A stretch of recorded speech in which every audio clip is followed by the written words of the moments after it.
Bonjour à tous et bienvenue dans cette nouvelle vidéo, j'espère que vous allez bien, j'espère que vous avez passé un super week-end de Pâques en famille. On se retrouve aujourd'hui pour découvrir ensemble le dernier smartphone proposé par Oppo, il s'agit du Oppo Find X3 dans sa version Lite.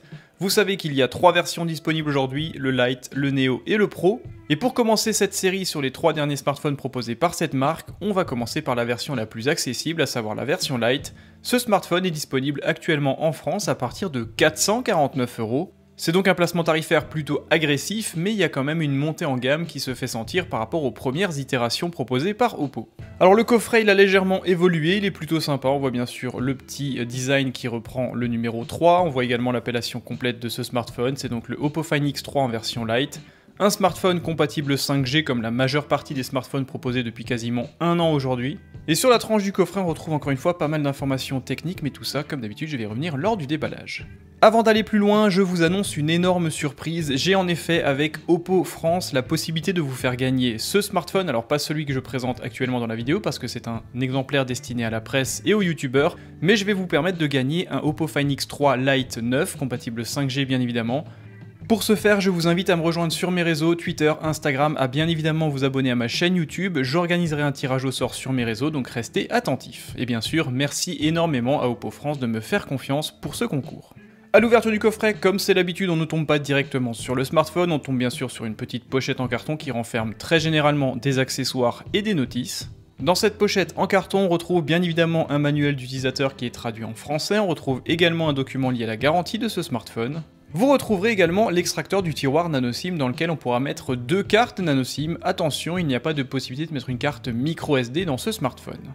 Une fois qu'on a retiré la pochette en carton, on tombe directement sur le smartphone. Celui-ci a déjà été déballé plusieurs fois par d'autres youtubeurs, du coup, pardonnez un petit peu l'état de l'emballage, etc. Même si ça reste très propre, ça n'est pas une configuration comme j'ai l'habitude d'en présenter sur ma chaîne. Sous le smartphone, on retrouve bien évidemment les accessoires classiques, vous retrouverez bien évidemment un câble de chargement de bonne section et de bonne longueur, connectivité USB-A vers USB type C, celui-ci est plutôt costaud, très qualitatif, ça fait vraiment plaisir. Dans le coffret, on retrouvera également des écouteurs. Point intéressant, ce smartphone offre toujours une prise mini jack 3.5, c'est de plus en plus rare, qu'importe le segment tarifaire, donc c'est un point intéressant et une polyvalence assurée pour moi. Ces écouteurs sont plutôt qualitatifs, ce ne sont pas des intra-auriculaires, ils ont un design proche des AirPods d'Apple. Et bien évidemment, l'accessoire principal qu'on retrouve avec ce smartphone, cet énorme bloc chargeur compatible SuperVOOC 2.0, une puissance de 65 watts. Et cet énorme bloc chargeur permet de recharger les 4300 mAh du smartphone de 0 à 100% en 35 minutes, ce qui est absolument bluffant. Et ce type de caractéristiques, c'est clairement pour moi la signature de Oppo, ils ont toujours été avant-gardistes sur ce segment. Et sincèrement, c'est assez bluffant en termes de puissance et de vitesse de chargement.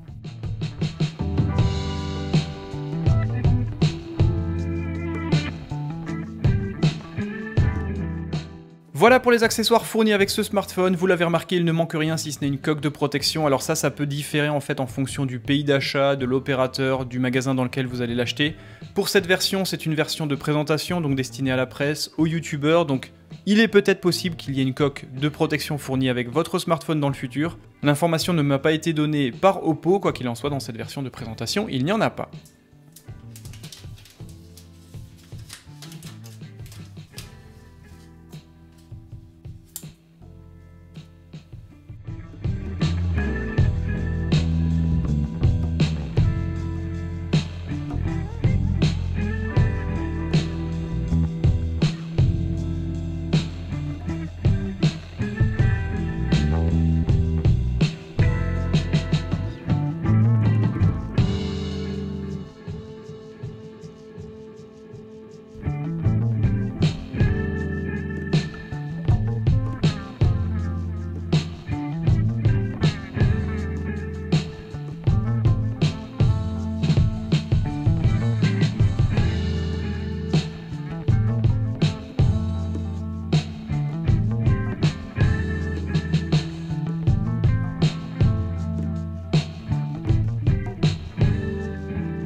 Voici donc ce superbe smartphone, le Oppo Find X3 dans sa version Lite, et sincèrement ce qui choque directement c'est la qualité d'assemblage, le ressenti est vraiment très premium, très qualitatif, on a vraiment l'impression d'avoir un smartphone vendu entre 600, 700 ou 800 euros, c'est assez bluffant.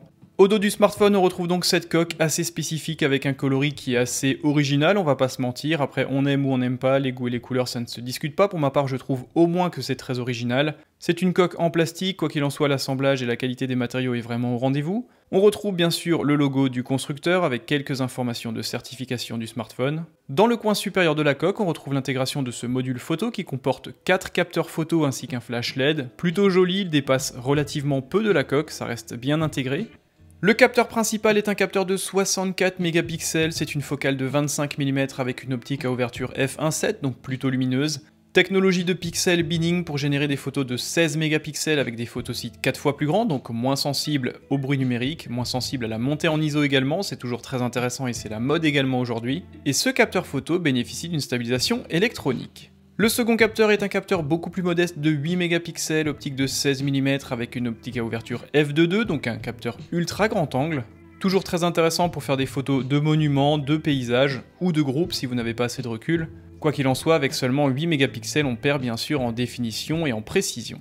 Et enfin, les deux autres capteurs photos sont beaucoup moins intéressants, tout du moins sur le papier. Vous avez un capteur de 2 mégapixels, optique à ouverture f2.4, c'est une focale de 22 mm, principalement destiné à faire de la photographie macro avec une zone de mise au point à 4 cm. Et le dernier capteur photo est encore une fois un capteur de 2 mégapixels, même focale, 22 mm, optique à ouverture f2.4 là aussi, donc pas forcément très lumineuse, destiné à réaliser des photos portraits en noir et blanc. Ce sont vraiment deux focales qui seront assez accessoires en termes d'utilisation, mais ça apporte au moins une polyvalence au smartphone au niveau de la photographie. Concernant la captation vidéo, on peut filmer bien sûr en 4K, en 1080p et en 720p à 30 et 60 images secondes. Il y a également une stabilisation électronique disponible lors de la réalisation de vidéos, ce qui est toujours très intéressant, même si ça ne vaut pas une qualité de stabilisation optique. Il y a plusieurs modes disponibles au niveau des vidéos, notamment le mode ultra nuit, mis en avant depuis quelques années chez Oppo. Celui-ci permettra de faire des vidéos de bonne qualité, mais bien sûr on ne va pas atteindre ce que peut faire aujourd'hui le Find X3 Pro par exemple, ça n'est pas du tout le même budget. Sur la tranche du smartphone qui est plutôt jolie, plutôt fine, on retrouve bien sûr le tiroir dans lequel on peut mettre deux cartes nano SIM. On retrouve également les boutons de contrôle volume plus et moins qui sont bien placés, pas placés trop haut. Sur la tranche inférieure du smartphone, on retrouve une prise mini jack 3.5, on retrouve également un microphone extérieur, la connexion USB type C et bien évidemment un haut-parleur. Concernant la tranche opposée, on retrouvera simplement le bouton de démarrage avec l'intégration d'un petit liseré vert, comme ça c'est vraiment très joli, très réussi.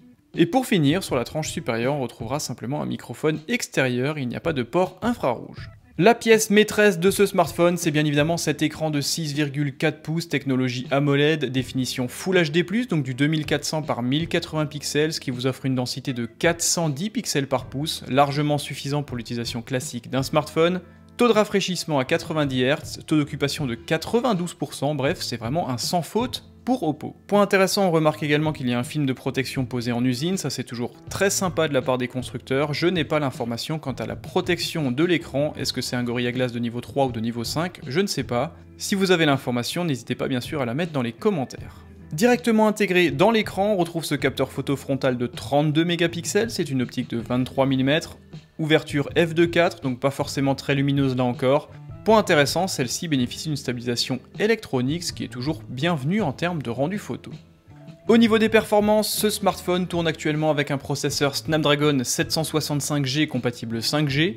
Vous retrouverez un GPU Adreno 620, 8 Go de RAM et 128 Go d'espace de stockage sans possibilité de mettre une carte micro SD. Et ce smartphone tourne bien sûr sur Android 11 avec une surcouche maison ColorOS en version 11.1, une des surcouches les plus intéressantes disponibles actuellement sur Android pour ma part.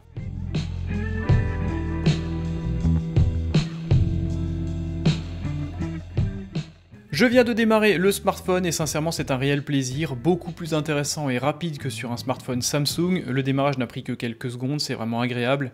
L'OS est vraiment très véloce, c'est vraiment comme je l'ai dit juste avant une des surcouches préférées qu'on retrouve actuellement sur Android. On peut paramétrer tout ce que l'on souhaite, mais c'est en même temps très précis, très bien organisé, très bien réalisé. Concernant la qualité d'affichage, il n'y a absolument rien à redire, technologie AMOLED oblige, les contrastes sont infinis, les couleurs sont très agréables. Et je trouve que l'ergonomie et la maniabilité sont vraiment excellentes, il ne pèse que 172 grammes, et ça reste un smartphone qui est très maniable pour une dalle de 6,4 pouces. La batterie est une batterie de 4300 mAh, technologie de charge SuperVOOC 2.0 d'une puissance de 65 watts comme je l'ai dit juste avant, 0 à 100% en 35 minutes, c'est absolument bluffant. Et c'est vraiment l'un des points forts des smartphones Oppo actuellement, qu'importe le prix que vous mettrez dans un de ces smartphones, vous aurez droit à un chargement rapide et ça fait vraiment plaisir. Quand on regarde le temps que met un iPhone 12 aujourd'hui à charger avec un bloc chargeur classique, c'est absolument ahurissant qu'il ne soit pas en mesure de proposer des performances équivalentes. Au niveau des connectivités, c'est plutôt intéressant, ce smartphone est bien sûr compatible 5G avec une seule SIM, la deuxième SIM sera limitée à du 4G+, uniquement, module NFC, module Wi-Fi en version 5, vous avez également un module Bluetooth en version 5.1. Pour ce qui est des connexions physiques, c'est encore une fois plutôt intéressant, USB type C, mini jack 3.5, petit bémol, il n'y a pas de port micro SD, il faut se contenter des 128 Go d'espace disponible d'origine. Mais pour une utilisation classique, ça reste largement suffisant. Au niveau des points un petit peu négatifs que je peux déjà vous remonter sur ce smartphone, il n'y a pas de recharge sans fil, il n'y a pas non plus de certification d'étanchéité, que ce soit IP67 ou IP68, je n'ai absolument rien vu sur le site internet de Oppo. Et comme vous l'avez entendu juste avant, il n'y a pas de possibilité d'étendre la mémoire qui est fixe à 128 Go pour ce smartphone. Ça n'est pas un point dramatique, mais ça peut être quand même un petit bémol pour certains d'entre vous. Voilà pour le déballage rapide de ce Oppo Find X3 Lite, je ferai bien sûr une autre vidéo compte rendu après 10 ou 15 jours d'utilisation. Je vais poster également les photos et vidéos faites avec ce smartphone sur mon compte Twitter et sur mon compte Instagram. Je vous le rappelle, avec Oppo France, je vous offre la possibilité de gagner un de ces exemplaires, un exemplaire neuf, pas la version que je vous présente là. Je remercie chaleureusement Oppo France de me faire confiance pour l'organisation de ce concours. Quant à vous, je vous invite bien sûr à me rejoindre sur Twitter, sur Instagram, à vous abonner à ma chaîne YouTube. J'organiserai un tirage au sort le 17 avril, le jour de mon anniversaire. Et le regagnant sera directement contacté par Oppo France pour réceptionner son smartphone, donc un superbe Oppo Find X3 Lite d'une valeur de 449 €, c'est donc un super cadeau que je vous fais là, et que Oppo France vous fait également. J'espère que vous serez très nombreux à participer à ce concours, quoi qu'il en soit, posez-moi toutes les questions que vous souhaitez sur ce smartphone dans les commentaires, j'y répondrai très rapidement. Une vidéo sur le Oppo Find X3 Neo 5G arrive également très prochainement, la version Pro arrive quant à elle d'ici quelques semaines. Quant à moi, je vous souhaite de passer une excellente journée, prenez soin de vous et à très bientôt.